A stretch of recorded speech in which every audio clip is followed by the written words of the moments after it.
Gear fear, the sense of overwhelming and crippling anxiety associated with gearing up for a raid in which the sufferer opts to leave behind high-end guns, armor, or ammo in fear of losing it, despite the aforementioned hypothetical loss not having a significant impact on their overall stash size or in-game wealth.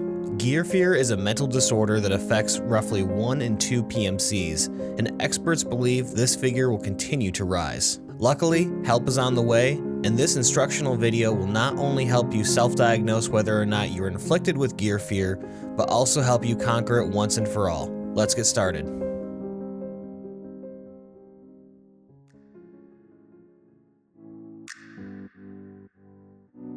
First, we need to identify what gear fear is and what it is not. As I defined it in the opener, gear fear is the anxiety you feel when bringing in really good equipment into a raid when your stash is at a pretty healthy size, and while you don't have to be super wealthy, you have a good amount of scratch to spare. But let's say that you looted a slick, airframe, and meta HK off some dead Chad and take it back to your stash that's only valued at 1,000,000 rubles, but you can barely afford to bring painkillers into a raid. This is not gear fear, and since your stash is so small, risking high-end gear should be a calculated event. You must use that gear very wisely, and if you're willing to do so when the time is right, you are likely not affected by gear fear. But beware, because when your stash is very small and the rubles are tight, this is the perfect environment for gear fear to germinate and grow, and you are very vulnerable to its deceptive grip. I'd advise you keep watching so you'll know how to deal with it if it rears its ugly head. To defeat gear fear, you must understand the psychological mechanics that makes you think and feel this way. Anyone who's taken a high school level psychology class will probably know what I'm about to say. Classical conditioning, or Pavlovian conditioning. First studied in detail in 1897, Ivan Pavlov famously noted that when a bell was rung each time a dog was fed, the dog would begin to associate being fed with bells ringing. If Pavlov then rang a bell without feeding the dog would salivate, and he knew that he could provoke a physical response from an associated stimuli.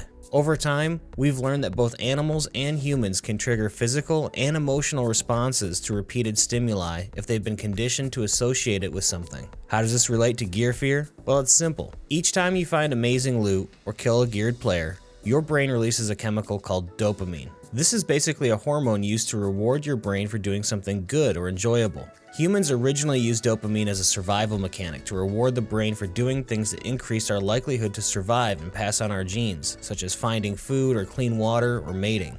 Nowadays, dopamine is heavily associated with all kinds of activities, including video games. Each time you find that dank loot, you receive a small shot of dopamine, and you feel good about your success. Dopamine is incredibly addictive, and so you eventually form a desire to not only find more good loot, but also retain what you found. But each time you die, miss an insurance return, or lose gear, your adrenal glands will secrete another hormone called cortisol, which is associated with stress. High levels of cortisol can have all kinds of nasty effects, but some of them can be anxiety and aversion to risk. So how does this play into gear fear? The first step to overcoming gear fear is to understand that you are being conditioned into being afraid to lose gear. You might feel like you die all the time, and for some of you, that may be true. But for others, you might not be as below average as you think you are. Go into your overall stats page on your character screen and take a look at your survival rate. The very best top 1% of players may have a survival rate of over 60%, but the average is much, much lower. If your survival rate is between 30 and 45%, you're actually pretty decent at Tarkov. Taking this into account, and realizing that you're not nearly as bad as you think you are, now we need to start building up your confidence as a player. Contrary to most videos and guides I've seen about gear fear, I don't advise that you simply use it or sell it when it comes to your high-end loot. Remember that cortisol thing I was talking about? Well, if you're low on rubles and take a kit into a raid that's worth half of your total stash value and lose it, best believe that a loss like that might increase your stress just a little bit. Instead, let's work on gradually increasing your tolerance for stress when it comes to Tarkov. Let's say you go into a raid with a Paka and a Keter in most raids. What I want you to do is once every 4 raids or so, go in with something just a little bit better. Try an armor class that's one step higher. Try an ammo type or gun that has a little higher armor penetration or a little lower recoil, or one that has a few more mods than you normally run. During this process, you will lose some kits you normally would not like to lose, but stick with it. Then, once every play session, run the highest tier kit you can afford on the map you are most comfortable with. And this is super important.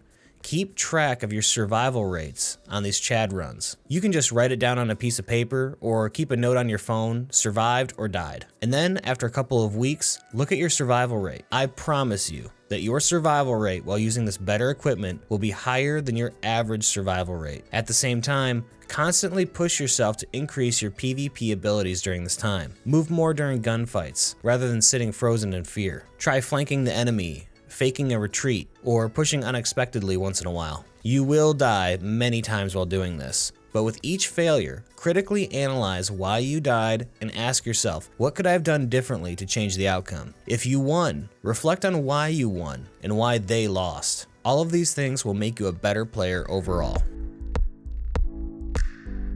And in closing, I know I got a little heavy with the psychology and all of that, and even though all of that is true, at the end of the day, everything you have will be wiped. You're going to lose it all at some point and have to start over, so even if you don't want to follow this guide or have difficulty with it, it's worth it just to chat out every once in a while. If you want to see how good gear can improve your survival rate, drop on by my Twitch stream. A link is in the description. You'll see me die a lot, sure, but you also see how many times I've come out on top of an engagement because I decided to wear a slick or a face shield or use really high-end guns or ammo. In just this past week alone, good gear helped to tip a gunfight in my favor dozens of times, including several times where I faced entire squads of enemies. Hopefully this video will help you understand gear fear a little bit more, and over time, you can get more comfortable using and losing that gear. If you like this video, I'd really appreciate a thumbs up and a comment down below telling me how you're dealing with gear fear. Do you currently experience gear fear or have you overcome it? As always guys, don't forget to subscribe for more videos like this, and I'll have more coming soon. But until then, I'm Jeff with EUL Gaming.